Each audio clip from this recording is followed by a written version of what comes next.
All right, you guys, so tonight we have our very own bear up here. He is going to be, he is demonstrating for us a two-handled drinking bowl, which I will let him pronounce the Scottish word. Is that correct, Scottish? Yeah. Okay. But Bear has been turning for quite some time. He's been turning since 1996. And now he specializes in doing miniatures with his wonderful wife, Elise, over here. And so they work together a lot on doing, a variety of turnings, a lot of small pieces, as well as these. So he's a great entertainer. I'm sure we're in for a lot of fun tonight. And Bear, take it away.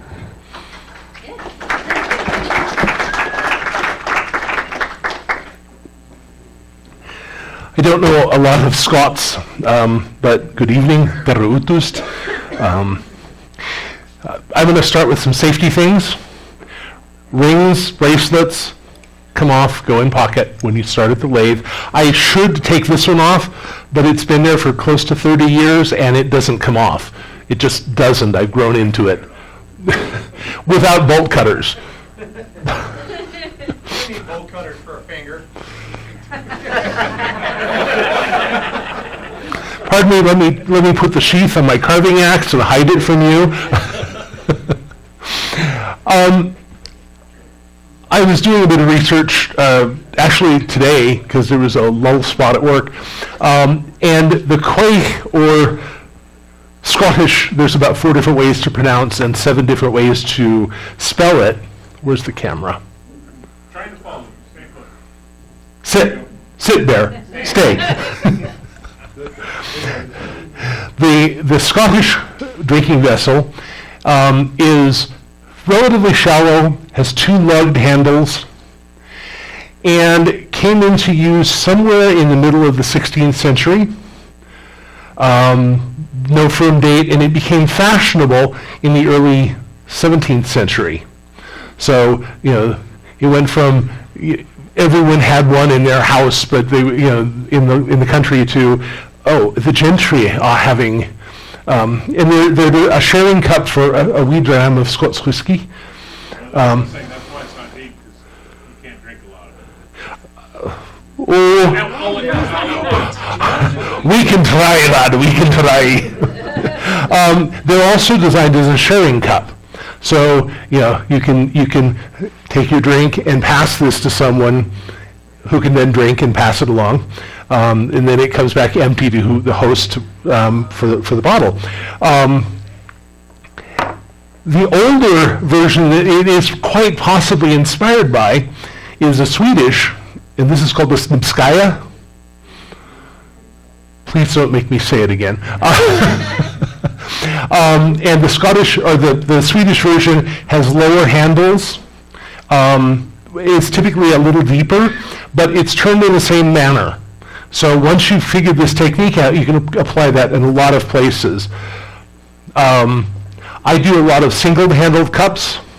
This is turned on the lathe, hole drilled. I put a little toggle in there and hang it on my belt when I go to Renaissance festivals and things. This is a slightly deeper version. I know the people on the you can sort of see it. This piece I would have sold, but it came off the lathe 3 times, hit me in the head twice, and sat in the corner for about 4 years before I got done being pissed off with it enough that I made it my regular belt cup. I guess. It wanted to make me pay for using it. The slightly larger version of this form in England is called a porringer. They're for eating your morning gruel, cereal, scrambled eggs, whatever. Continental and English ones tend to have 2 handles. American ones tend to have a single handle. These will be up here so you guys can look at them at any point in time. This one, I'll pass this one around. This one is a piece of aspen that I got out of the wood raffle. And it's done the same manner, except I had to finish a lot less of it so I could leave these nice thick lugs on. And then every surface of it I hit with a carving tool. So it has a carved texture, but it's perfectly round. And hollowing this on the lathe is a lot easier than hollowing it with an oak tool. Trust me on this. People look at it and say, is that aspen? Yes, it's aspen that's been soaked in really strong coffee for about a week and then dried and finished, which is how it gets this lovely brown color. So I will start this one over here. When I first started designing this class, I was taking a pole lathe turning class. And traditionally these were turned on a foot-powered lathe. So the piece would have had a mandrel that came out that the cord wrapped around, and then as you press down on the mandrel, it spins. But there are no chucks on a pole turning lathe, so it's always between centers. When I started thinking about how to do this as a demo, it's like, you could do this with one gouge, no chuck between centers. So I took this piece and this is all the different stages we're going to talk about of how this piece gets turned and carved. So I'll pass this around so people can get an idea. Is that your class Saturday? Or is it gonna be work? Yes, Sunday. Sunday. Yes, we're going to do the same thing, hands-on. Talking about drinking bowls, the Swedes and the Norse in general have this really generous idea of how you drink ale, which is out of a bowl. And these have been around since probably the oldest known surviving wooden examples are from about 500 CE. However, the Vikings were turning them in Greenland by the thousands right around the 3rd century. And their origins go back way further than that. But in those times, this is your ale bowl, it's your cereal bowl, it's your stew bowl, it's your soup bowl. If you're lucky enough to have fresh vegetables, it's your salad bowl. And when it breaks, you throw it in the fire and get a new one. So this was, medieval version of a paper plate, except you washed it. Yeah, well, okay, if you were someplace, well, anyway, most of the times they weren't washed, they were just stuck in the cupboard. Washing was rinsing out your soup with your ale and drinking it. The Norse version of the whiskey cup has no handles. It's just a small cup. So if you guys want to come up and look at these later, you're more than welcome to. Or if you want me to pass them around, I can pass all of them around if you guys are really interested. But I'm going to start doing stuff over there, which may be more interesting. Maybe. I mentioned rings and jewelry. Long dangly earrings should not be around the lathe. Long beards that float out over the center should also be tied up. I learned that one the hard way. It grew back. Hair, if you have long hair, tied back. If you have sensitive skin on the scalp, something to cover your scalp from the wood shavings. Rosewood just drives my scalp nuts. I do a lot of work on the bandsaw, taking things that are round and making them shorter, round, and haft. Cutting one of these on the bandsaw with freehand is a great way to screw up your bandsaw, your fingers, the wood you're trying to cut. In extreme circumstances, that bandsaw blade can come off and it can injure your face, arms, hands, other things. So I have 2 sets of safety blocks for working on branches. The first one's made out of a chunk of 2x8, about 10 inches long, and I cut a groove in it that's approximately 90 degrees, included angle, and it has a slot right at the middle where I can cut things. So I can put something small in there and cut right up the groove, and this thing's well supported. I also took router pad and stapled it all across the surface so that it gets a nice grip. The second set I have is for larger work, and it's a couple of chunks of 2x4 left over from our back deck, with about a 4-inch wide gap, and this is probably about 30 degrees-ish. And I have 2 of those, which set parallel to the, or perpendicular to the blade, so that it will support a longer, larger piece. Even with that, make sure before you feed it into the saw blade that that piece doesn't rock, and make sure that the path of the blade is nowhere near your digits. Because I think, you know, as a musician, I think it would be really hard to play the flute missing several fingers. Just saying.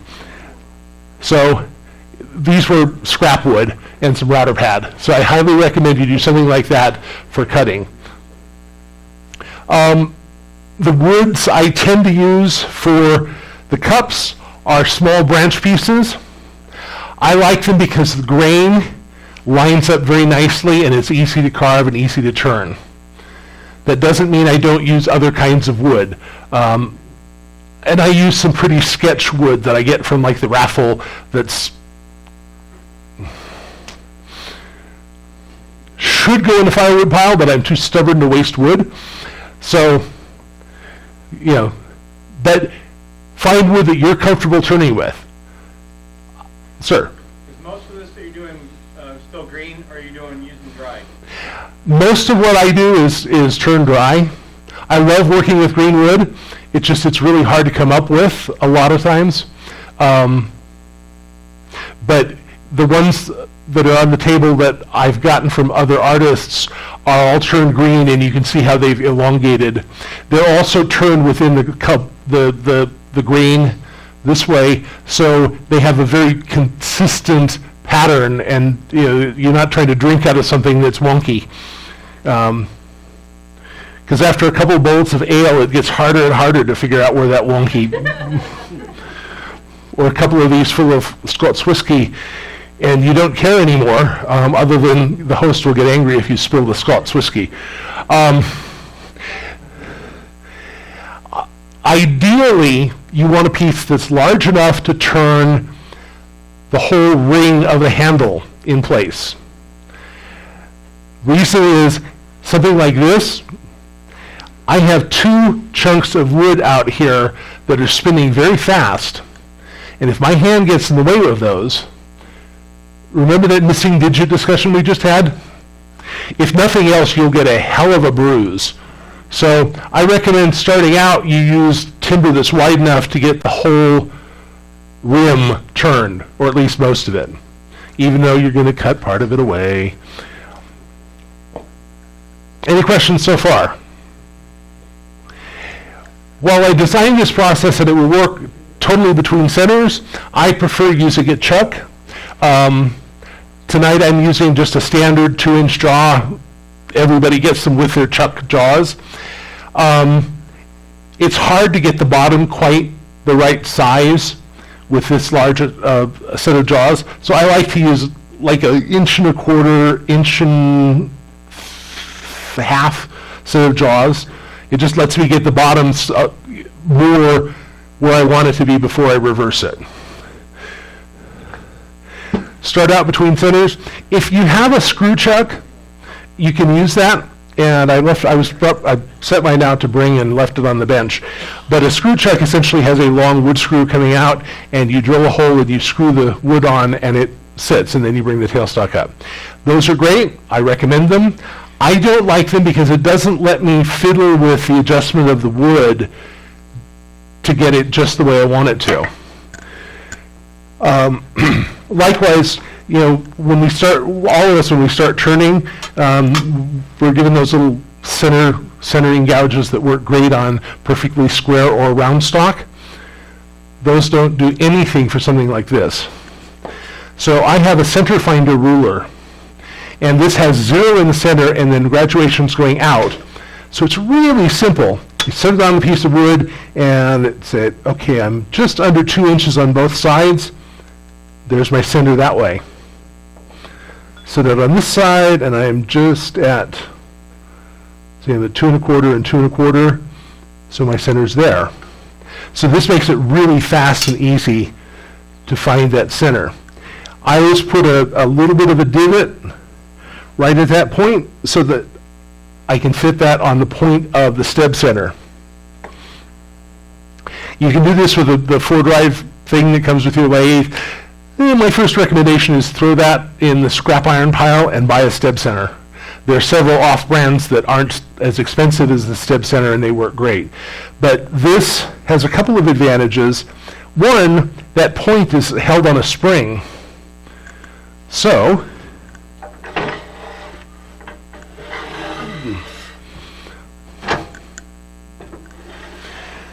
you can bring your tailstock up gently and start spinning this and see where the edges line up. And I use a really high-tech method for figuring out where the center is. So it's touching my thumb on this side but not on this side. So I want to move this over just a hair.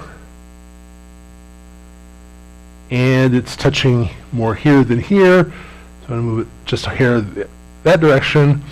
And now I can feel with my thumb that this is running probably about as true as the surface of the wood. Then when I crank it, it engages into these teeth and it doesn't move on its own anymore.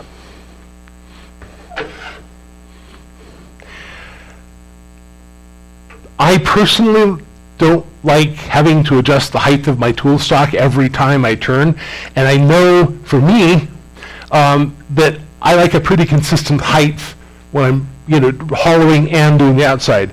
So this is like a $4 bike seat Put it on the banjo. This is like a $4 bike seat adjustment ring that unclamps, slides up and down wherever I want it, and reclamps just like that. So it's really fast.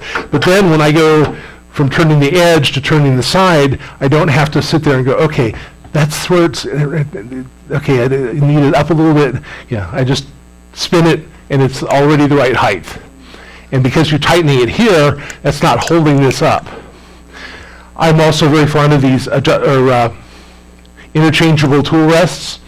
They're a little hard to get used to because they're round. They don't have a point center, but they're very smooth. And I can very easily change from a 2-inch wide one to an 18-inch wide one without having 15 different rests sitting under my lathe. So it's a personal thing. I like them. Oh, center. There are two centers I recommend. This is the one-way kind of universal. Everyone has one, or should. The nice thing with these is you can get fittings that screw onto the thread. The point will come out so that you can drill through it. Cindy Drozda has a whole range of replacement points for it so that you can get an extended flat point and an extended cut point. So if you're working on miniatures and small things, they're really wonderful. The only downside is they're kind of pricey. So if you're just starting out, this is, I believe, Axminster's narrow center. Getting used to it. I love this because it's just over 3/4 of an inch total diameter. It's got a great sealed bearing in it. It's also got a fairly blunt point, so it's not likely to split the wood, but it lets me get in around it and work a lot better than a lot of other centers do. And when you're centering your piece of wood,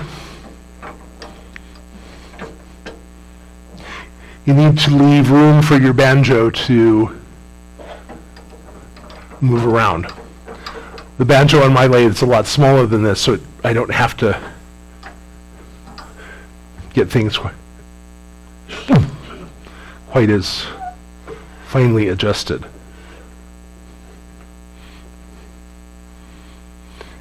Okay, that'll work.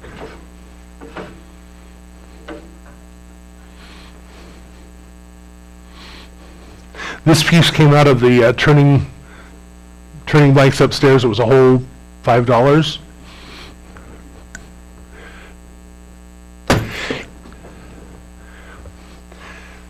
Before I turn this on, I want to give this a spin and make sure that it's not hitting the tool rest or anything else.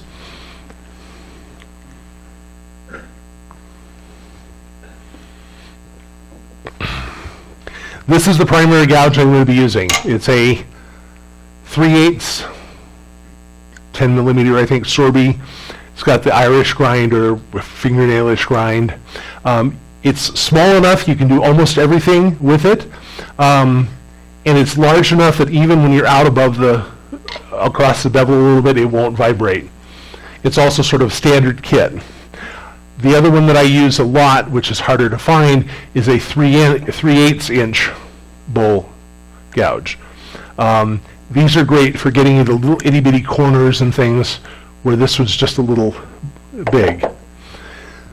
So first thing I'm going to do is I'm going to kind of face this off a little bit and start taking this bulk out of this section of it.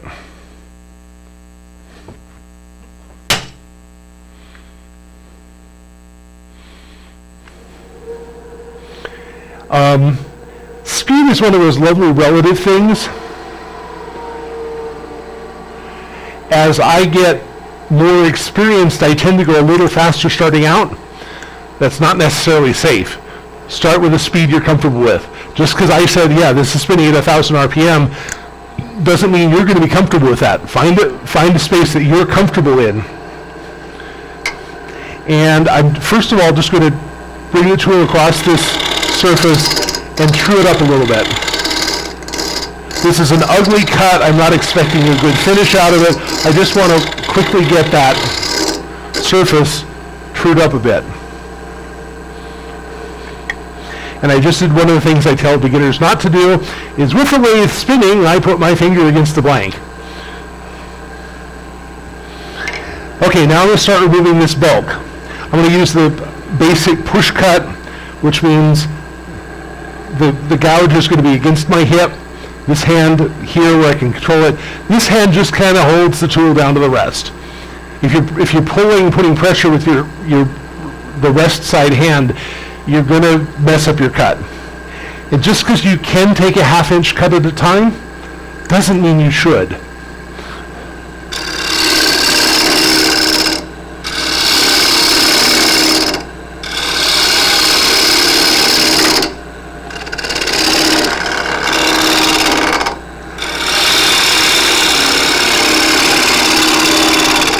And I'm starting to kind of think where I want this curve to end up. Because it's tempting to go, okay, I'm going to cut straight across here and straight across here, and then have to figure out how to get around in there. But if you start this curve, you're building muscle memory with each cut, and you know that I need to swivel my hips to keep the tool in contact where it's supposed to be.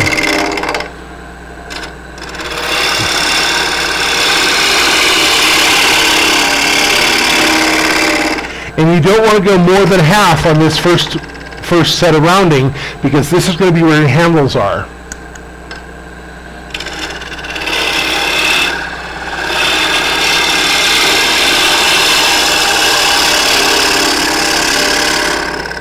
And the tool will tell you when you're round and when you're flat. Your ears will also tell you. If you listen as I'm getting over here, you can hear that. Hear that? That means it's not round yet. Once you get less far away from the piece as I did, you want to adjust your rest so that you not have so much tool hanging over. Oh, this is going to be a really pretty piece. Let the lathe come to speed before you start your cut. Start away from it, find the bevel.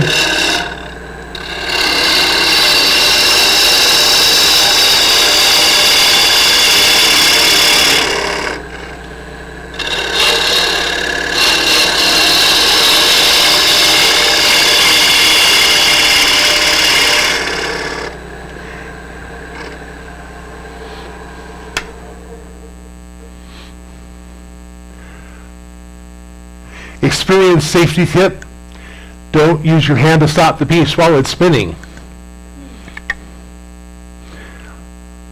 I'm not going to tell you how I know that one. Okay, I have stay, Sit, good boy. Hmm? Pat said he saw it on YouTube once. Not me. I'm lucky I started learning how to do all this before YouTube videos. Does that fit on the waist here? Yeah, it would. There you go, Andy, making things far too easy.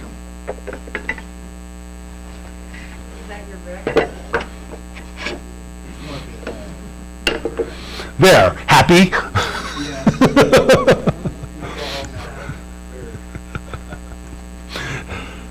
I have one similar to this at home. Unfortunately, it's on the packing list and it's still sitting on the lathe at home. Now we're going to get ready to cut our tenon for checking this. Can you see this on the camera? Or do I need to come over here? Do I need to come over?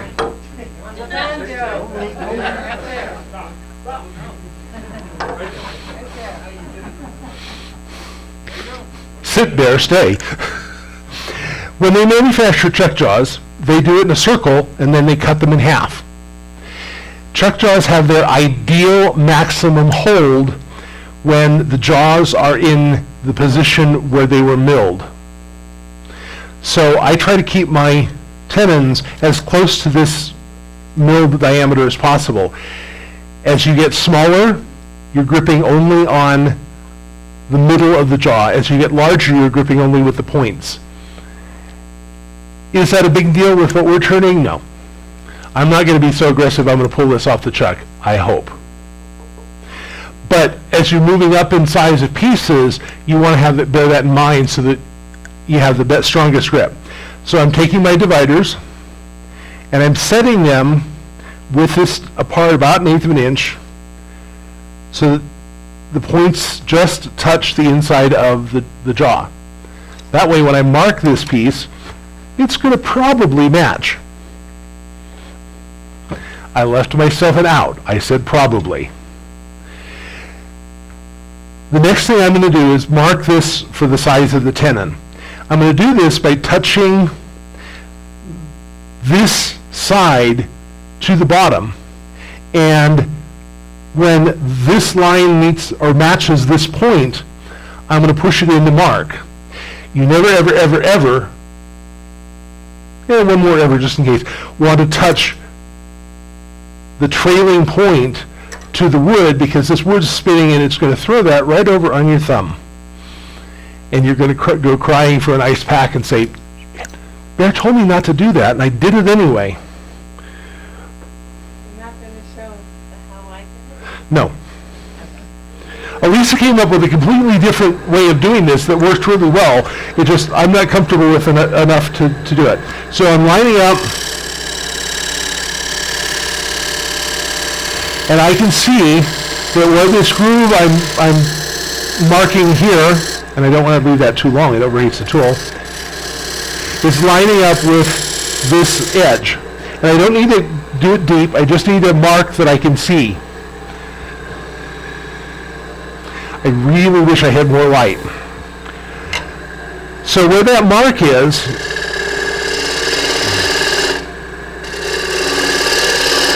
I'm going to start making just a block out for the tenon.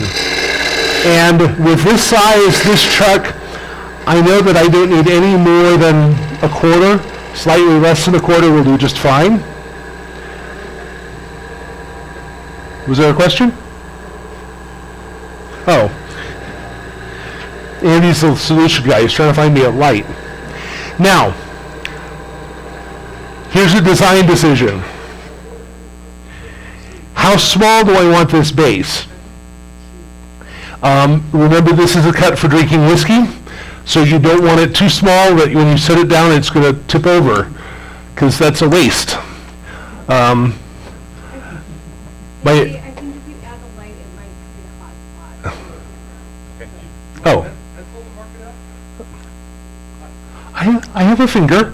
A finger's just fine. I also have a pencil. I'm prepared. Thank you. Thank you, Andy. Sorry, Bear. We can't give you more light. That's okay. it's one of those side effects of getting older that I'm just realizing is I don't see as well as I used to. But generally I want to try to get this base about half the diameter of the finished cup. If you go much smaller, again, you risk tipping. If you go much larger, it looks clunky. And heaven knows we don't want a clunky-looking whiskey cup. So I'm going to take, I think, one more cut here, but I'm going to concentrate on getting this shaped a little bit more. Now, based on my experience, I know that I want the handles to kind of end up with this profile here, ish. So that means I can come up to about here on my bottom. Does that make sense? Okay. Are you undercutting? I'm undercutting a little bit. Gee, guys, I fell for you. So the curve comes up, hits this ring. This is the base of the handle. And then the top you want to come up a little bit. I didn't draw that as well as I could have. So in the words of my favorite stage designer, follow the heavy black line, not the light one.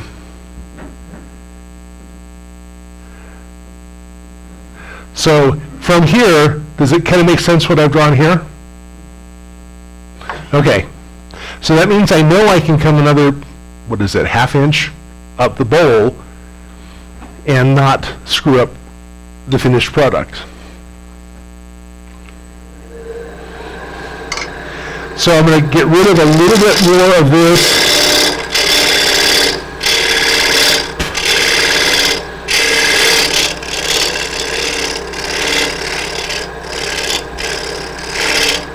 And then I'm going to pick up this bevel. Okay, I'm not. I'm going to...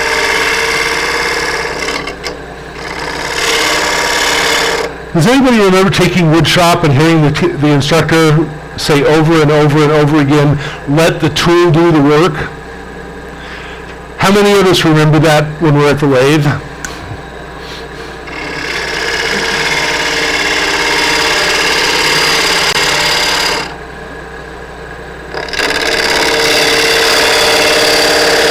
So I'm cutting two directions.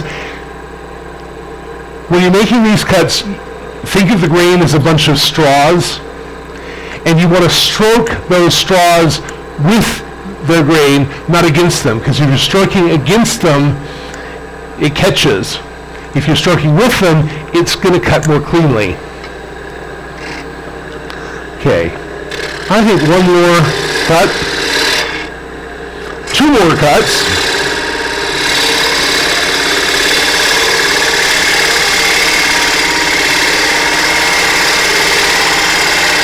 And when I'm going here, I don't want to let the wing of the tool catch here, because the wing is unsupported and it's going to twist. Even with my paws, it's going to twist. So you can see from the shadow, I'm still a little ways away from that line I drew. So we're going to just repeat this.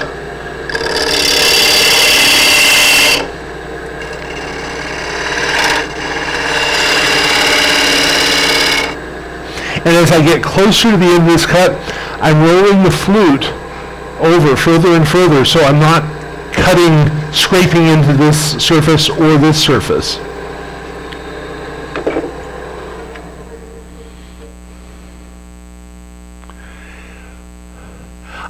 I haven't quite gotten this round yet. This edge is still a little square, which is going to affect the design, same as this. So I need to take another cut.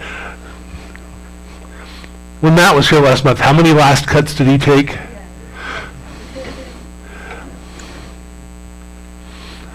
Okay, one more cut.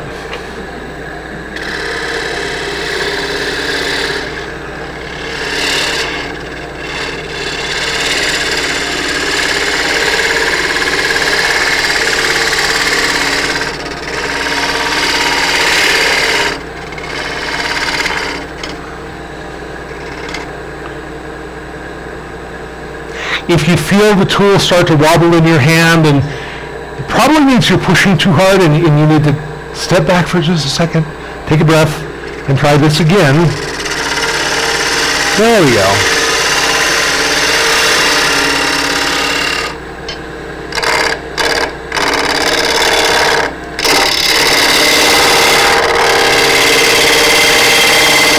Or it means you're cutting unsupported wood, and that's just the way it is. This is where the smaller gouge becomes really handy.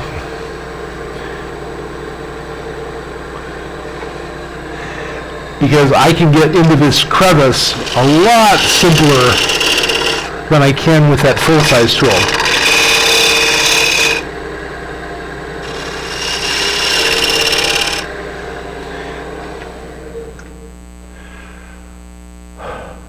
Okay, I've got a surface here that's just past the fuzzy grain here. I'm real close to my line. Got a pretty nice cut, other than I have a bump right here. When I took a class with Don Derry, he gave me probably the best advice I've ever had about turning. Look for the high spot and take it away.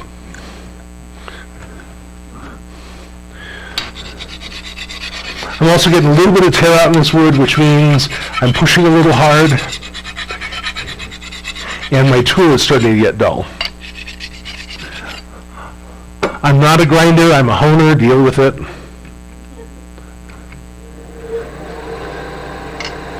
Okay, so I can see on the shadow, actually, and by touching it, I have two high spots. I have a little bit of a high spot here, and then I have this high spot here leading into the rim. So I'm going to try to get rid of this one first.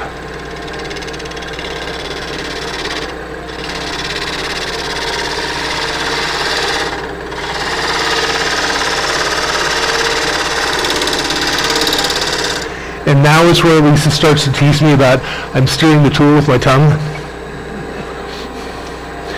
And I can tell you right now, it has a dry finish with a woody aftertaste.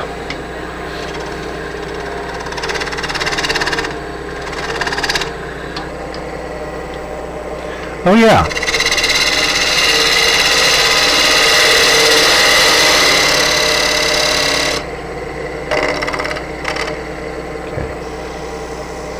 I made the high spot worse. This is where you can resort to something like scraping, because I know I just had this tiniest high spot. So I'm angling the gouge and I'm using it as a scraper, which is horrible for the edge, but it's a lot easier than sometimes making the hero cut. And the hero cut is I'm going to make it from the bottom to the top in one perfect cut, and I'm not going to have any bumps or divots or scrapes, and the finish is going to be perfect. I did that once. That's what sandpaper is for. Sandpaper is also a turning tool. I still have a tad of a high spot there, but I'm willing to live with it for a demo piece, because I have this tenon, but it's just a raw lump. It's not going to do anything to fit in my chuck. So I'm taking my handy skewer chisel. It's a square beading tool with an angle.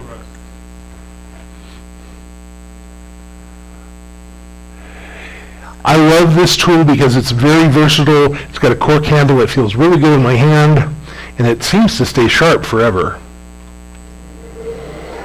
Now, I know that this edge is really close to the diameter I want, but I need to get the dovetail in there. So I'm going to take this tool and I'm going to use it as a scraper. And I'm just going to go in there and create a dovetail. I'm also creating this flat spot. The strength of the grip on the chuck does not come from this dovetail. It comes from where this surface meets the chuck jaws. So you want this surface to be flat so that it actually touches the chuck jaws firmly, and then this holds it in place. But the strength of this is having this surface nice and flat. I am pretty comfortable with the way that looks. We're going to trim that away later. So now we sand. It's always easier to sand before you this part before you reverse it. But I've got pointy bits hanging out here, so I don't want to get my fingers up here. So, Craft Supplies makes these wonderful little paddles, and they're Velcro, and you get an extra little disc, and you put your sandpaper on that. Now, I can feel that I have torn grain that feels good this way and picks up this way. So I'm going to want to reverse the lathe for this first pass of sandpaper, because that's going to pull all these little nibs out and sand them off.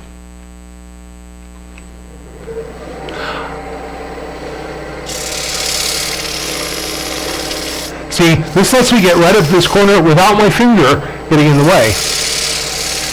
It does not, however, let me guess how hot the sandpaper is getting.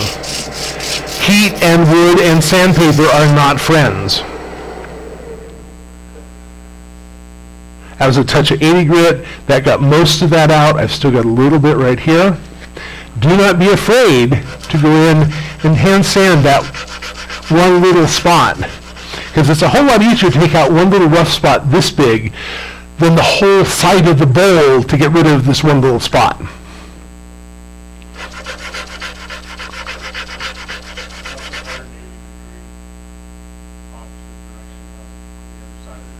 Yeah, and looking at the grain of this, which is going this way, I have this little bit of raised fuzz right where the tool is starting to cut that grain backwards. So instead of the fibers of the wood supporting the ones that are getting cut, like they are on the uphill side, these are now, they have nothing to support them as they're tearing away. So that's why you get this fuzz on the outside. And some woods, no matter how hard you try, how good your technique is, how sharp your tool is, do this. Aspen is famous for it. Elm is also really good at doing these little notches. When you're doing the first couple of these, I do not recommend doing something with elm or ash. Yeah, ash is okay. Don't do one with Purple Heart, because carving Purple Heart by hand is not going to make you want to do another one of these. It may make you not want to finish the first one. Okay, I've got all of those little fuzzy spots, so they're pretty nice. So with the same grit, I'll take one more pass, and I'm still going backwards, because that's going to pull those torn fibers back in a direction where they are supported. If you want to get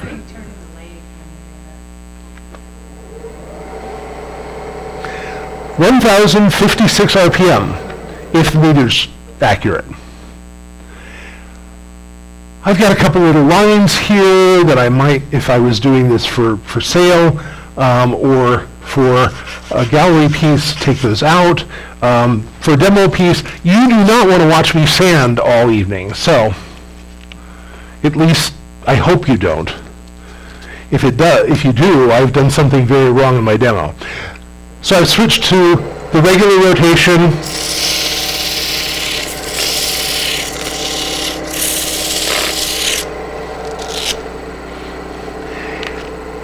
When you're sanding, each successive grit should really only be taking out the scratches for the last grit. So your 120 grit that you start with, or your 80 grit, or your 60 grit. I've done finished a lot of bowls with 60 grit gouge. That's where your work gets done, and the successive, if you've done this right, this is all the sanding you really need to do to this piece. This is not something you manage to get good at your first turning, or maybe your first 100 turnings. This is something that you get good at with practice. My high school or junior high school band teacher,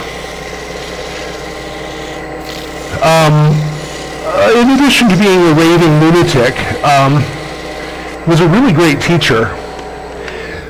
But he said, "You've been told all your life that practice makes perfect. Whoever told you that is wrong. You can practice something bad 1,000 times and it will still be bad. perfect practice makes perfect. So when you're cutting and you get torn grain like this, you say, okay, the next time I do this, I'm going to try something a little bit different. I'm going to try to not get that tear out. I'm not going to get this little high spot because I'm talking and turning at the same time. Mike, Okay. So next time I may get less fuzz and still a high spot, or I may get less high spot and less fuzz. But each time I do it, if I'm aiming to get better at it, it'll get better. My secret weapon for burnishing wood is a chainmail cleaner for your cast iron. I know, when I blow my nose, it just goes right. No, never mind. I am not going very fast, but I'm going to take this and I'm just going to rub it against this surface. And if the camera shows it, you can watch the surface go from dull to very shiny. And this will also take all nubbins off.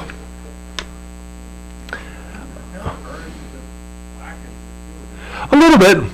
But if you're doing something antique-y, it's okay. Don't use this on oak unless you want really black. So if we have done this correctly, and I think we have,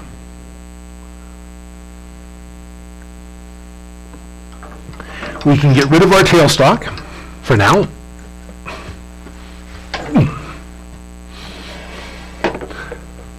See, this is why I didn't want this in the way, Andy.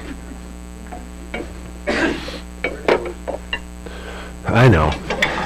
Complain, complain. Unless you like Turner's elbow, take your center out. How many of you here have experienced Turner's elbow? Okay, where's the knockout bar? Pretty please? that big chrome thing with Oh, the one right next to the snake bite kit.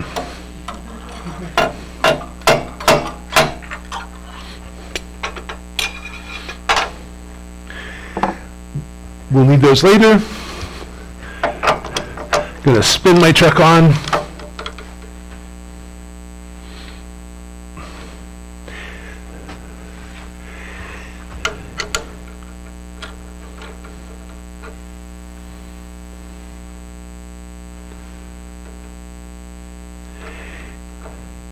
I know it's probably just me, but I always line up one axis that's identifiable with the number one jaw, so that if I have to remount this piece, I can remount it in the same position it was before. Because these chucks are close to true, but they're not 100% true. And once you tighten these jaws, your tenon will no longer be 100% true. So if you mark this space, and I will go so far as to put a pencil mark right in the center of the jaw, then it's much easier to get this back in the same place that you started. You're going to want to tighten both screws, or 3 screws if you have an Axminster, an old Axminster. These do not need to be, as Elisa calls it, bear tight, but they need to be snug.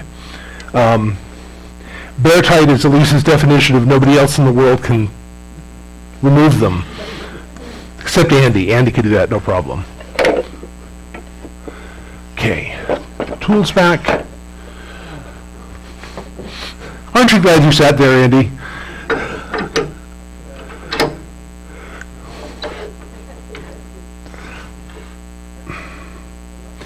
This is not moving very nicely, so if this were my lathe, I would take just a little bit of 220 sandpaper and give the ways just a little bit of a buff, followed by paste wax. Let it dry and wipe it off, because that's going to make your tool rest slide a lot easier. You don't want to get it too smooth or it will slide too easily, but anytime you have to wrestle your banjo back and forth, it needs maintenance. Okay, I have it reversed in the chuck. I'm spinning it by hand to make sure that it's not touching anything. And it's going backwards. I tried that once where I was trying to cut here and it was the chuck or the lathe was going in reverse. It didn't work. Just made my tool hot. So I'm going to turn this back up to somewhere around 1,000 RPM.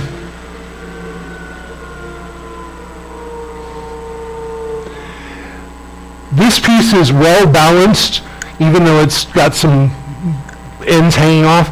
So we could go faster, and if you're more comfortable faster will sometimes eliminate tear out. It will sometimes eliminate bumps, because the tool is reacting differently. Faster's not always better. So again, I'm going to take the wing of the tool, and I'm just going to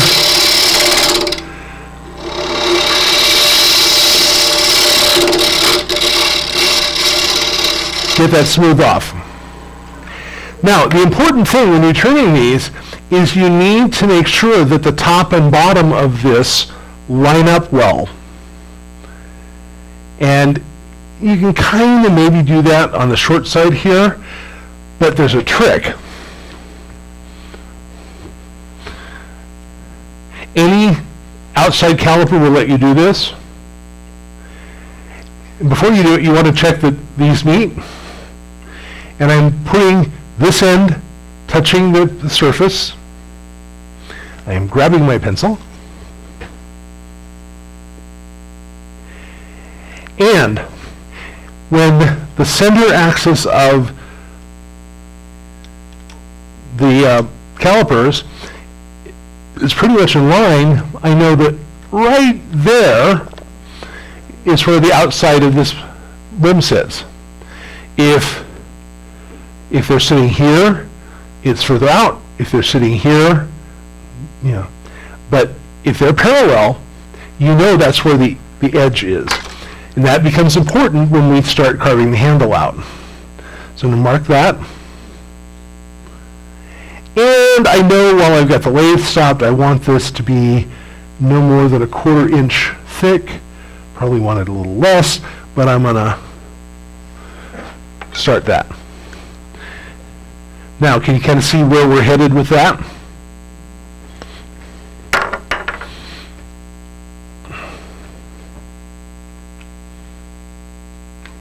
Power, please. So I'm going to start this cut. This is not a pretty cut, and I've not found a way to make this a perfect push cut.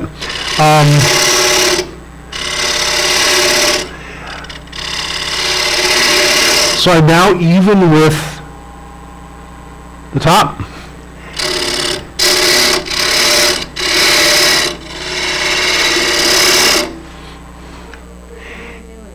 I am just cutting away where the rim is, and I'm looking to get what's about this surface about 3/8 of an inch thick.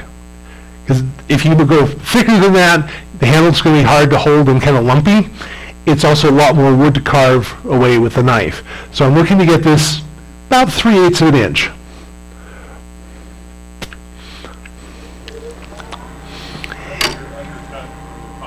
Correct. Correct. And I'm going to start going both directions with this.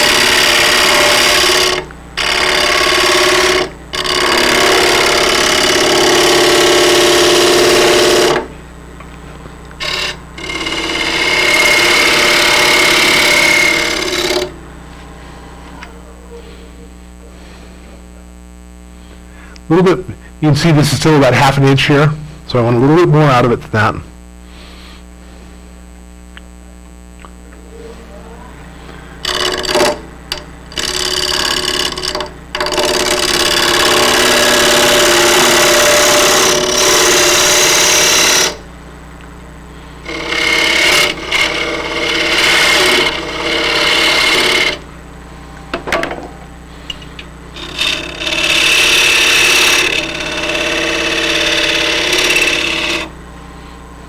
Now right now I have this, so these two edges line up, but this is kind of straight and clunky. I want to get a little bit of round in that, so I'm going to do one more cut. Starting here, and just kind of rolling that. If it's hard getting into this corner, switch to a spindle gouge. Same thing, you're riding the bevel, but it lets you get right into that corner. So Bear, are you also looking through your hollowing or through the shadowed area so you can see that bowl go?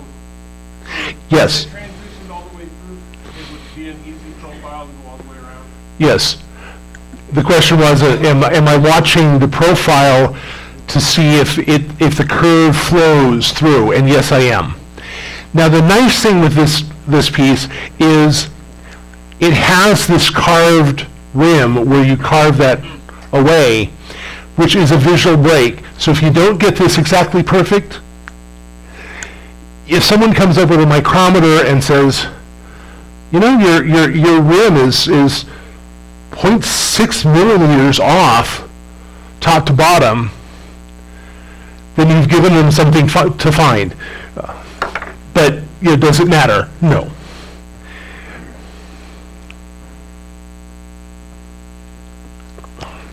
Now, I'm ready to start hollowing this. I can start just right here, hollowing this. But I like to take the skew, and right where I want that inside, go in. That gives me a backstop. When I'm going to start this cut, I'm not starting in empty air or wood. That groove is going to give me a place that the tool backs to. Does that make sense? Now for hollowing, for doing the outside, I have the tool here. For doing this, I like to get the tool against my elbow, grip here. It gives me a lot of control over the tool. And I like to keep my elbow straight under my shoulder as much as possible. Because if this is going to catch, there's a lot of meat here and a lot of muscle to hold that from catching. If you're out here, there's not nearly as much muscle. Now, you will see me make this cut occasionally. Roper teases me about it, but I've also advised you not to. If you have to get over there,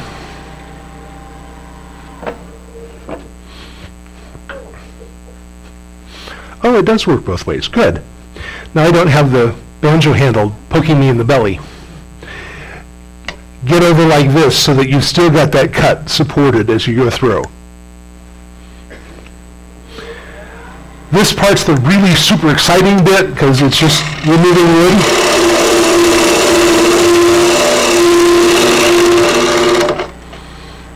Again, I'm letting the tool do the work. I'm letting the bevel guide the cut. This hand is just holding the tool down.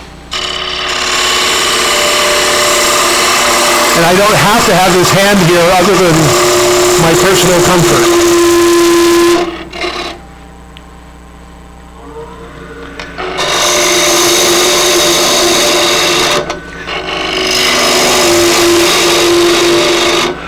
I was feeling and hearing some vibration, so I tried turning the speed up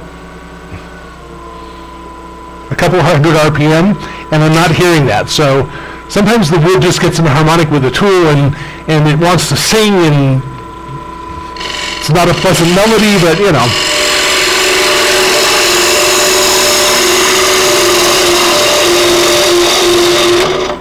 This hand is also helpful for getting the shavings not from going in your face.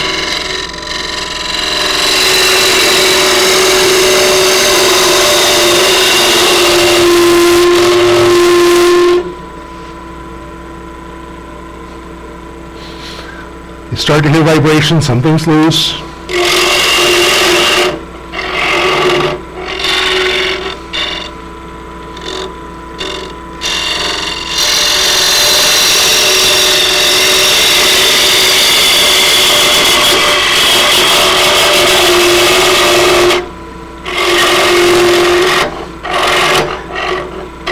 Sometimes when you're getting down to this bottom, the cut you're making goes from a nice fine cut to all of a sudden you're cutting 3/8 of an inch here.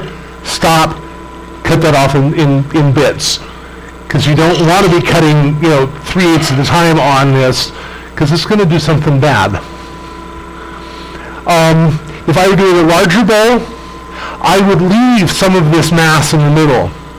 because this mass down here is going to help support the whole structure of the bowl, and you get less wiggle in it. Something this size is not likely to start wiggling, so I'm going ahead and I'm taking this whole center mass out as I go.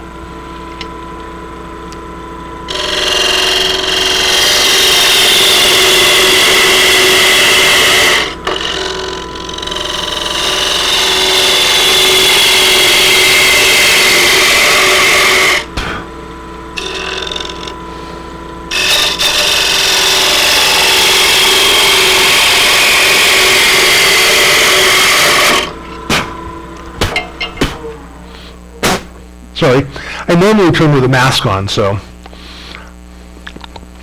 That's about 45 minutes. Okay, I think we can do that. I've got the rim about the thickness I want. I've got the curve inside about the thickness I want. So I'm just going to rough waste away as much of this as I can quickly and without being unsafe. Oh, and as I'm turning this, I'm starting with the handle of the gouge here on the wall and the gouge raised. As I go through this cut, I'm holding that and I'm starting to turn the gouge slightly into that cut. And when I get toward the center, I'm raising a little bit so that the tip of the tool goes through the center of the wood. This center is always going to cut slower and worse than the outside edges because it's moving at a much slower RPM. Bruce Perry always said that somewhere there's one fiber that is not spinning.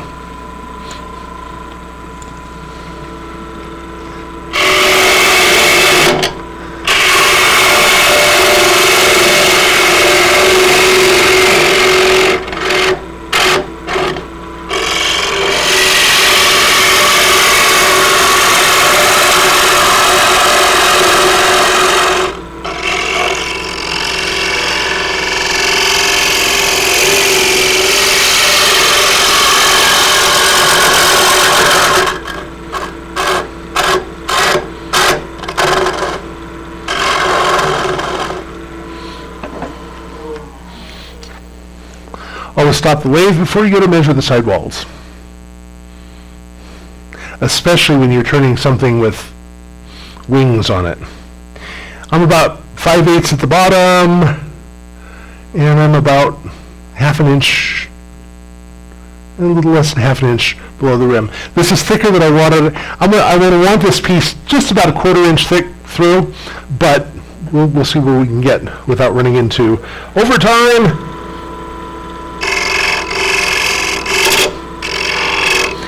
That was a catch, by the way.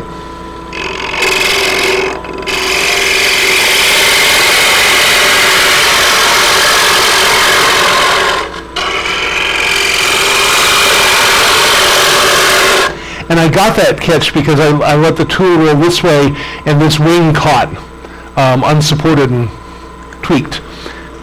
And I'm betting that that left a mark. Huh. Surprise, surprise. It didn't. Yeah, we got plenty of thickness. Oh, hey, look, I just made a really pretty canning funnel.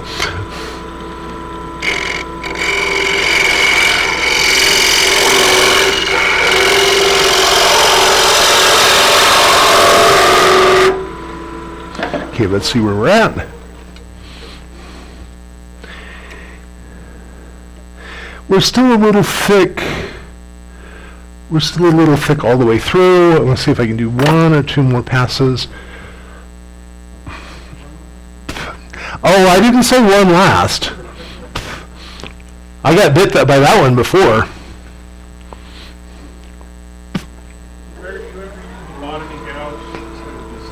Yeah. In the spirit of I can do this with one gouge, I can. But I will often switch to a larger diameter gouge as I get even to the bottom of something like this, because you can hear as I'm getting through the bottom, I'm getting a little chatter, and that's just the tool flexing over the tool rest. I could potentially eliminate some of that by turning the tool rest a little bit and getting it inside So that's giving me less overhang down here.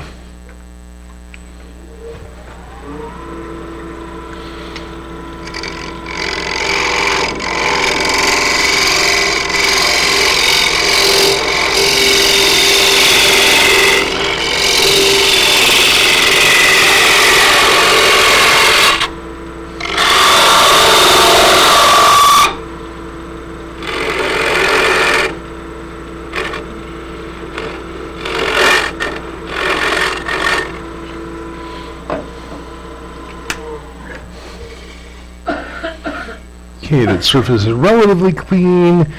Side diameter is good. Bottom's a little thick still. Your fingers will tell you the smoothness of the surface, but I guarantee they're not super accurate calipers. But I can feel that up here toward the top, I've got a nice curve, and I've got a little bit of a bump here in the bottom that I want to go away. Now, as a nod to where these cups come from, I always leave about a half, a little less, maybe a 3/8 nub on the bottom of this that I then carve away. Because the old ones of these, you feel it and say, oh, this was done on a pole lathe, because there's this carved surface on the bottom. I like that. My customers like that. Because most of these that I sell are to reenactor type folks. Except David Mittman, who had a set of them and used them for whiskey serving. So I know that I've got a bump right here because I can feel it. So I'm going to come in and I'm going to try to catch that.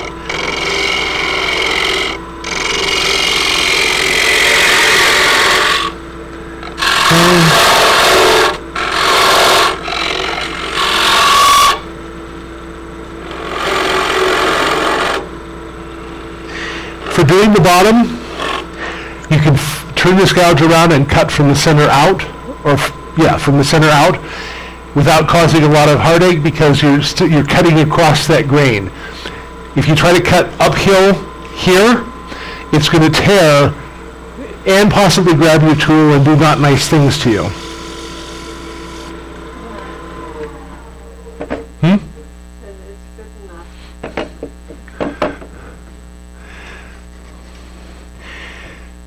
Well, I don't quite like it yet. I could sand this out and it would be just fine. From my pole lathe turning experience, I know that I can get a super clean finish using this tool. This is a Sorby ring tool. It is highly dangerous if you haven't practiced with it. You do not just stick this bad boy in flat. Yeah. You do not stick this bad boy in flat, because it will just grab and spin out of your hand, and the tool will go flying across the room, hopefully not at you. But you're presenting this like a skew chisel, and please don't catch, please don't catch, please don't catch. And you're doing it at a trailing angle.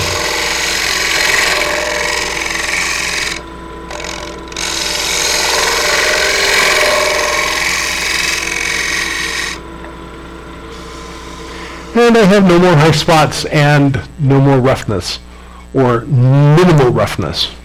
Close enough for government work. And close enough for a drunken Scot. While looking at this, I've got a little bit of a ridge right here on the rim that I'm just going to take the spindle gouge and clean up ever so slightly. Done. Okay, now this piece comes off the lathe, so we can, well, not quite. When you're looking at a piece of wood,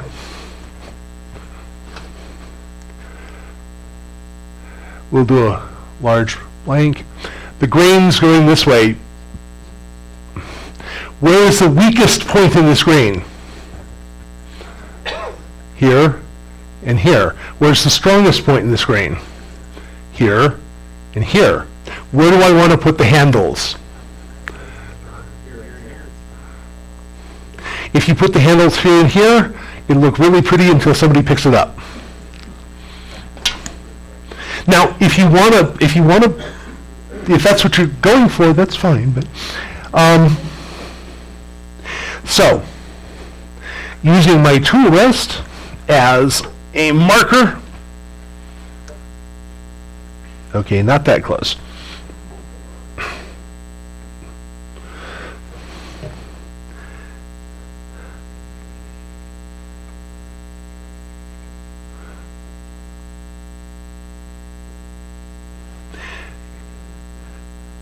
Okay, so I made, holding the pencil flat, I made 2 marks, spun it 180 degrees, lined it up with one, and I'm a little off. That's fine. I'm not off enough to ruin the piece. But that means that my center is going to be about there. So my lugs are going to be about there, and about there. Now we go to hand tools. I know, what are these that I've been using so far? I was done with this anyway. So the first thing I'm going to do is cut down these lines to just short of where this rim is.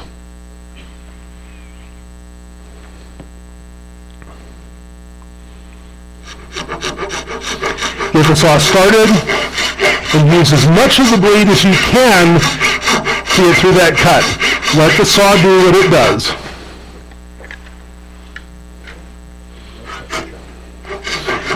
If you hit the chuck, it's not going to do the chuck any harm, but it will mess up your saw.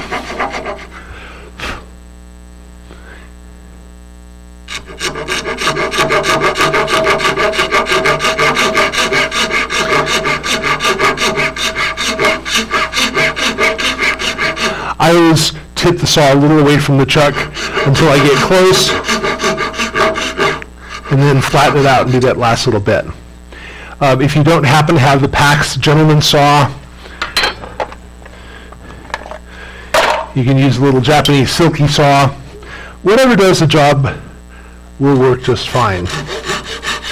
The silky is more designed for cross cut than the dovetail saw, but it works, it gets the job done.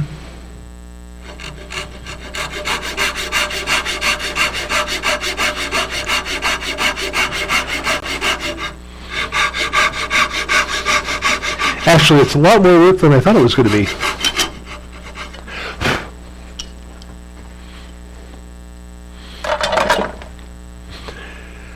Now we need to cut this unused section out. It's really hard to do sideways because the end of the saw runs here. If you're lucky enough that your beloved bought you Trent Bosch's carving jig, this is real simple. Put this in here, screw the lid on it, and saw. If you're not sure how much carving you're going to do and your spouse hasn't given you one of these, because they're about $150, I think, you can make your own carving jig for about $40 in materials. This is 3 layers of Baltic ply.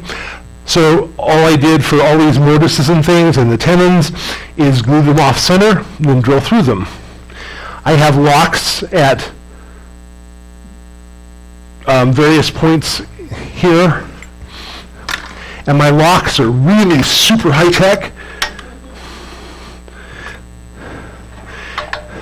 It's called a duplex nail with the tip ground off. So the locks cost all of like 42 cents, I think. The hold down is a carriage bolt and another piece of,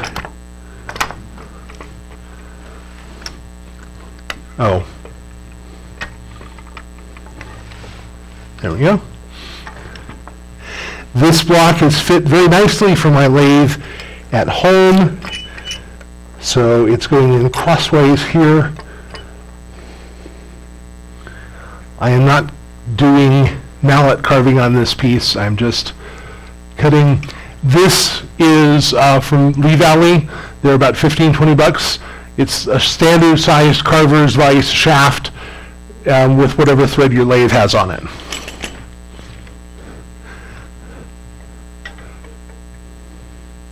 And the handles? The handles are from McMaster. They're about $4 or $5 each.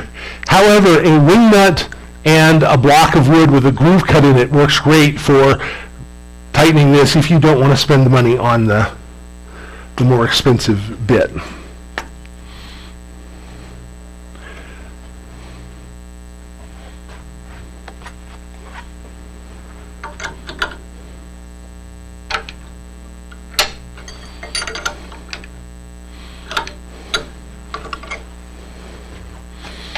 Good, I didn't have to use my hand as a hammer.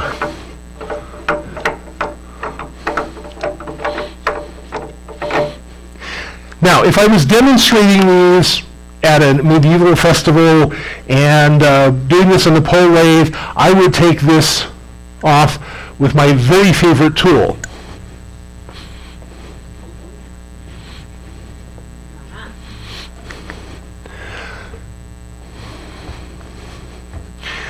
My chances of messing it up, 1 in 5, 1 in 6. If you're not familiar with the carving axe, your chances of messing it up are 1 in 1.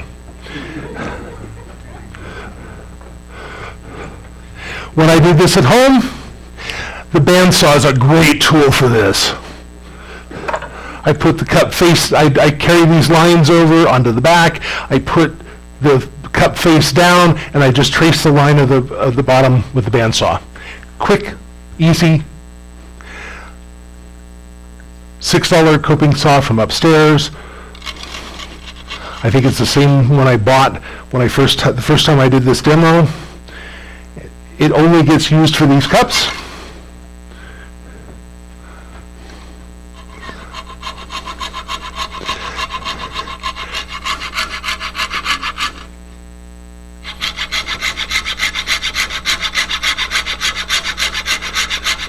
Oh my word, this would be so much easier with a bandsaw.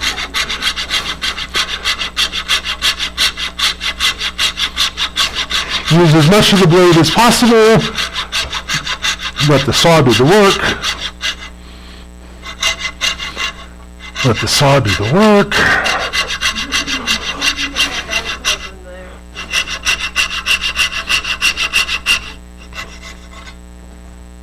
You get the idea. So we want to entertain folks while I go take care of this. Can you go? I said entertain. Have a good one.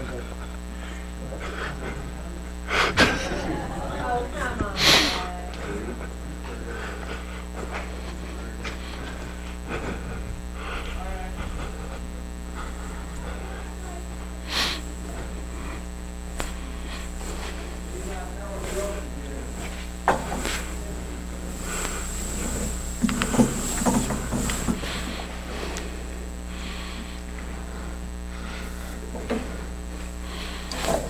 Come on, can you hear me now? Right there. All right, so what is a tree's favorite drink? What is a tree's favorite drink? A tree, its favorite drink. Root beer.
coping saw in there works much better.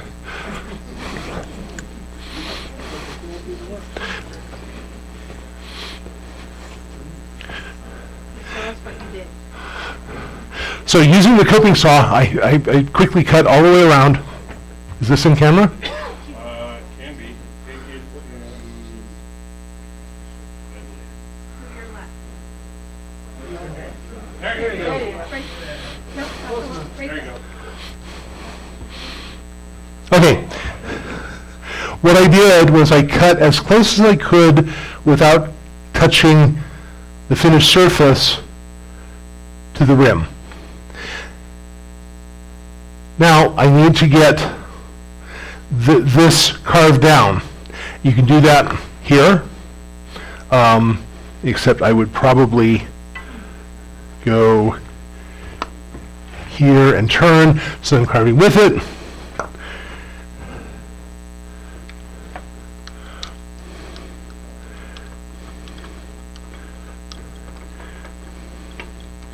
The other method that I've tried, they need shorter threads on that adapter. The other method that I've tried, can you get me over? No, you can't get me over here. I'll go back. I can be trained, kinda. I can teach you, it's not very fast. This is my take on a Peter Follensby double screw vise. It's 2 chunks of all thread. You can use all thread and wing nuts if you like. And the 2 pieces of scrap I got out of the lumber bin upstairs. Laundry, lumber, whatever. I can clamp this to the table, and I can take a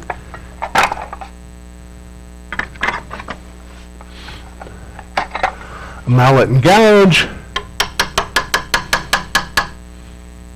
If this is clamped to the table, this works really well. But I can do this if you have mallet and gouge. I'll be honest though, my favorite method for doing this is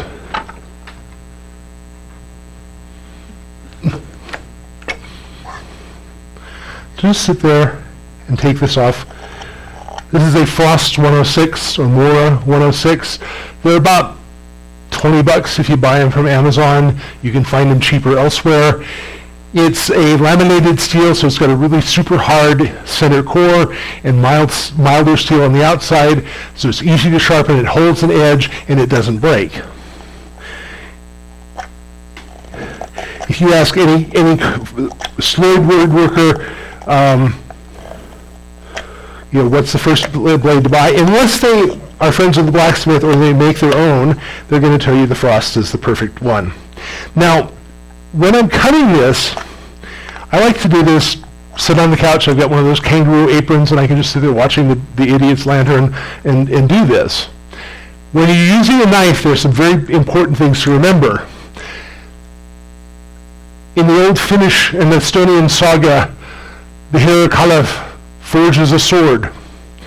And he learns that steel is very single-minded and rather stupid. Steel knows how to do one thing: cut. It doesn't care what it's cutting. It will cut wood, it will cut fingers, it will cut fingernails, it will cut wrists. Yes, that's a carving scar. So be mindful as you're cutting. You don't want to just sit there and put all the power in your arm out this way, because if it comes out of the wood, anything that's in its way, which could be your hand, your knee, your spouse, your kid, is going to get cut. So when you're working on this, you're getting leverage, but it's a controlled cut. And I practice this cut, and the motion of the cut is all being driven by my arm and my hand in the twist, and that cut stops when my arm hits here. So I'm not going to lose control of this cut. Even if it's hardwood like this, I can just carve at it. I also have this lug in the way that's going to say, oh, hey, look, I can't go past here. A lot of spoon carving particularly, but this kind of carving is done towards you, same idea. As soon as my wrist hits my chest, or my belly, whichever, the cut stops. If I'm out here, that cut can stop somewhere in the middle of my rib cage. My wife says I'm not supposed to do that. So anyway, what I'm aiming for with this is a nice, smooth, but still textured from the carving ring. And I'm going to pass these two around so you guys can see what that looks like. These are the two that I finished last night, so I had pieces to demo. You're not limited to two-legged handles like this. And this is a very nice little cup. This is a very nice little cup. A friend of mine in Plymouth did one like this, and he calls it his bird bowl. And it's actually got a spout in it, so his is a little bit bigger, but he melts butter and maple syrup together when they do pancakes, and serves it in this, and you drizzle it over your pancakes. In honor of the recent black cat season, I did a kitty ear bowl. Same process, just what wood you remove. Oh. I know, right? Belgian waffles with blueberries, and you can tell I haven't eaten yet. Once you get this rim carved down, you're going to want to pay attention to, where's the camera? You're going to want to pay attention to these lugs. And you're going to want to take anything that was saw cut and just remove the saw marks. And then you're going to want to chamfer all of these surfaces. So just take a little bit of a bite and cut down and cut across just to take that sharpness out.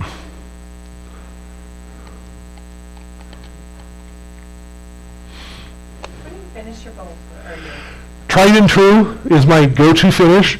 It dries in about 8 hours and can be recoated in 8 to 12. The safety warnings on the tried and true are if you drink a bunch of it, it may make you sick to your stomach. And if you soak your hands in it for hours, it may irritate your skin a little bit. I like those versus other, ingestion may cause blindness or death. I always like that, blindness or death. Reminds me of a Monty Python skit. Or death, cake or death. So once you get all those edges chamfered, and I use my fingers to tell, is that too sharp? Yeah, that cuts into my thumb a little bit. I need to knock a little bit more chamfer off that. And then I want to come and I want to nick these corners just ever so slightly so they're not sharp to the fingers. That part of my carving is done. Unless I'm decorating. I'll go back over there. For removing that nub in the bottom, carver's scorp or a tukakam. Tukakam is the Welsh word for a curved knife, but we all call them tukakams because it's so much fun to say. It's even more fun to spell because it's TWCACM. So I'm going to take this, and I'm just going to carve away at this nub in the bottom until I get it pretty much blended in.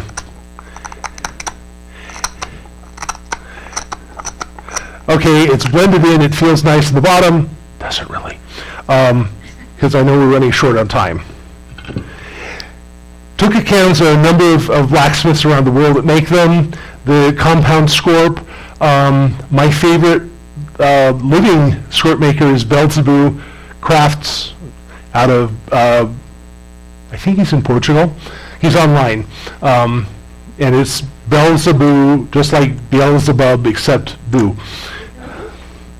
And all of his touch mark is a little devil's tail. But he makes wonderful knives.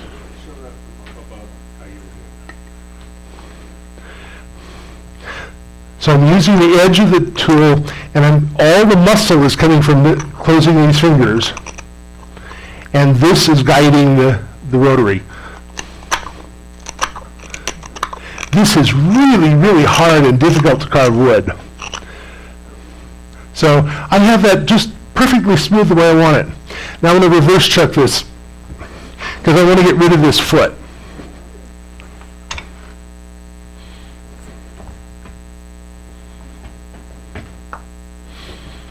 Okay. I was debating how macho I wanted to be. In our family group, you know the difference between macho and stupid? Spelling. So if Elisa looks at me and says, "Hey, Bear, you're being macho again," I know just what she's saying. And I try not to make her say that very often. For reverse chucking, I've become very fond of these. This is from Rubber Chucky.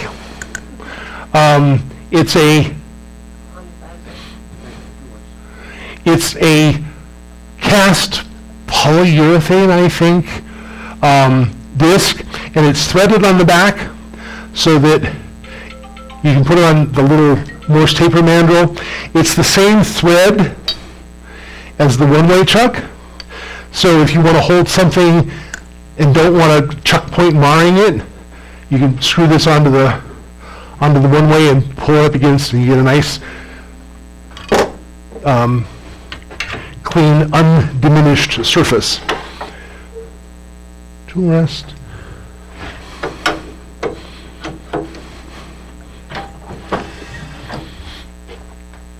I'm going to use the same center that I started with. I'm going to put the bowl over that.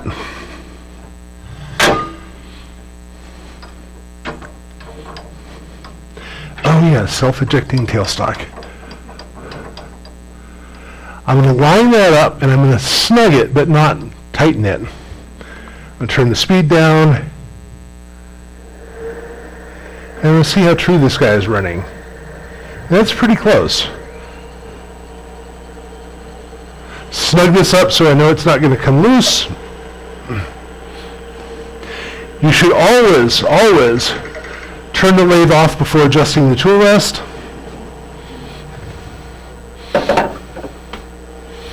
Which I never do. Oh.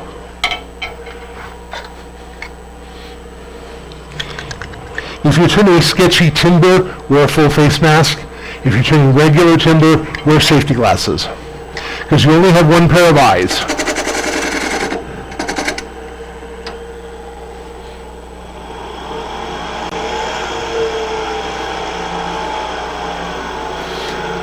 I'm going somewhere around 1200 RPM because that seemed comfortable hauling it.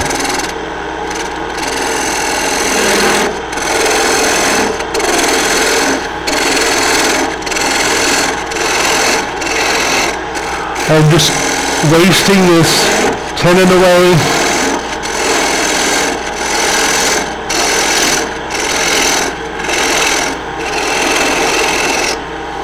And I'm coming from the outside.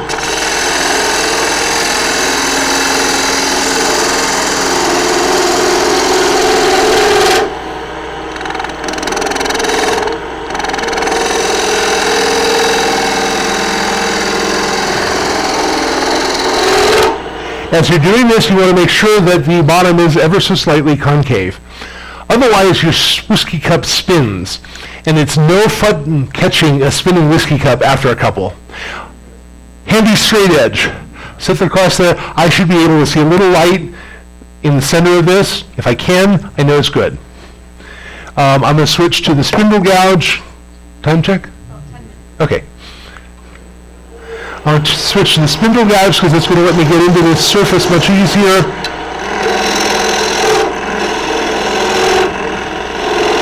And before I get too close, hey look, I have a little bit of a line there from where it changed. Hey look, I have a decorative feature.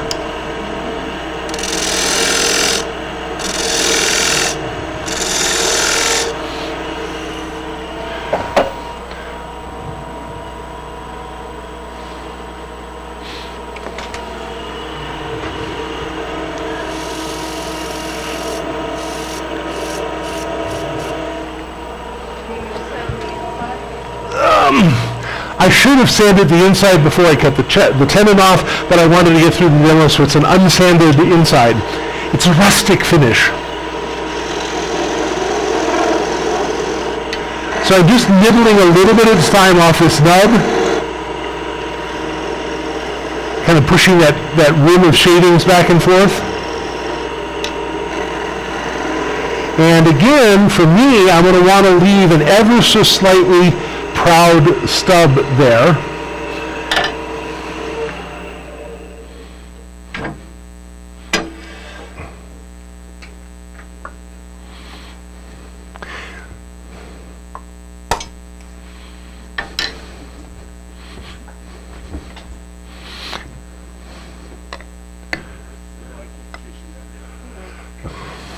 Do you want me to go back, or are you going to chase me? Okay. Come back, and I'm going to do the same thing I did on the inside. Just carve that little nub away and leave that slight indication of handwork. That's just for aesthetics, right? That's just for aesthetics. You can turn this all the way down. You can sand this so it's perfectly smooth. To me, it's part of the charm of this form is to have that little bit there. And then, of course, because you never, ever, ever want a piece out in the wild without a signature,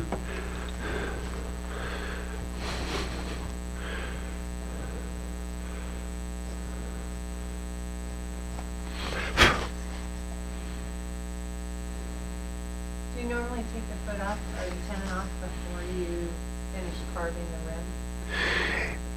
I go back and forth, because sometimes as I'm starting to carve, I realize that it's a little thick, or it's the line's not quite right, so I want to touch that up. Or I've forgotten to sand the inside, and I want to put it back on the lathe and sand the inside, because it's much easier to sand them on the lathe than off. You sand the inside after you've carved off the nub and the bottom? I tend to save the nub on the bottom for the very, very last. Inside nub. I generally sand and everything and then do both nubs at the same time. I'm just getting out of order because I'm in front of people and I'm panicking. You're scared. Well, because Elisa's going to be so judgy later.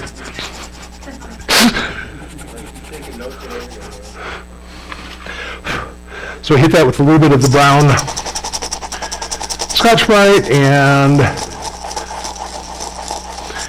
the magic burnishing cloth. It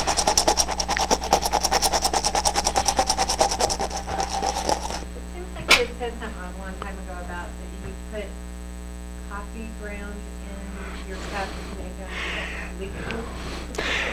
This is a side grain cup, so it's very unlikely it's going to leak. End grain cups, like this one, I thought that was a styrofoam cup. I did too. no, it's a turned wooden cup with black milk plate and a silicone lid. Because, you know, I was thinking, I'm a wood guy, you know, what can I say? yeah, a styrofoam cup, yeah. Don't do stars. So if this cup decided to leak, or one of my other turn cups, I would take some Starbucks Via, which is a super fine ground coffee, and about the only thing it's good for is sealing the bottoms of things. I would get this cup wet with a little bit of cool or lukewarm water, let it sit for like 3 or 4 minutes, dump it out, pour the coffee grounds in the bottom, pour an inch, half an inch of boiling water on it, and let it sit for a while, depending on how bad it leaks. At least an hour, sometimes overnight. Rinse it out, let it dry thoroughly, put some tried and true or other food safe oil on it. It will never leak again, because that coffee is getting into the pores and sealing them. For whiskey cups and wine glasses, I don't use coffee because it leaves an aftertaste. I use a fine ground rye flour. I use rye because there's no gluten and I don't want to poison my clients, my customers. But same process with the very fine grain rye flour, and it will seal them forever. So and getting it wet before you put the boiling water in it is really important, because it helps get the wood a little damp before you shock it. There is a risk of it cracking.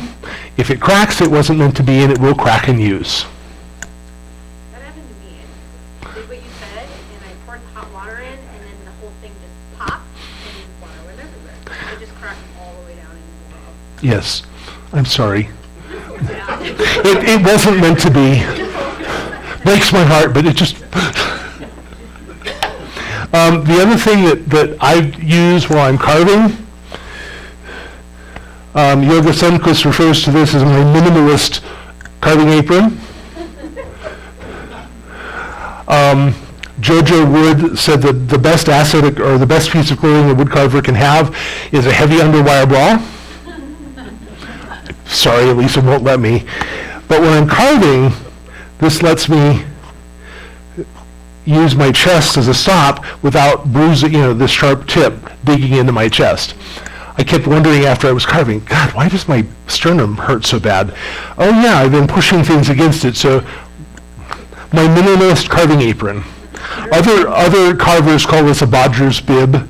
I just liked Yoga's. It's your minimalist apron. It's leather. I have one that's made of wood too. With I don't know. It's whatever was in the scrap bin from Calvera Tools. Yeah. Heavy enough it doesn't bruise my chest. I made a wooden one out of elm, and I like it, except it slips. The pieces slip off it easily, and I haven't figured that out. So, but this one, and it throws in my carving tool bag, and no problem. As I'm gesturing around with a very sharp knife. My high school or my junior high band teacher used to throw his baton at people who weren't playing up to their expectations. Nothing like standing there with your bass with the baton stuck in the fretboard, or the key gap wiggling as you're trying to play. I learned a lot from Dal, but he scared me. He wouldn't survive in today's teaching environment. Any questions? Rick, you promised to hassle me and harangue me, and you didn't. I'm disappointed. Bullshit. The turning challenge will be one of these two-handed bowls. That'll be for January. A round of applause for their great job.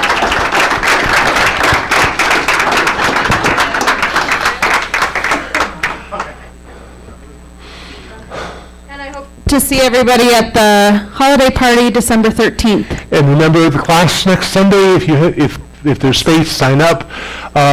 You're welcome to bring your own wood. I'm going to bring some branches and stuff that are blanks I made, but something that's roughly 4x4 to 6x6 and about 2 inches thick. Da da da da da da da da da da da da. I make minis, thank you. I have tried, and they just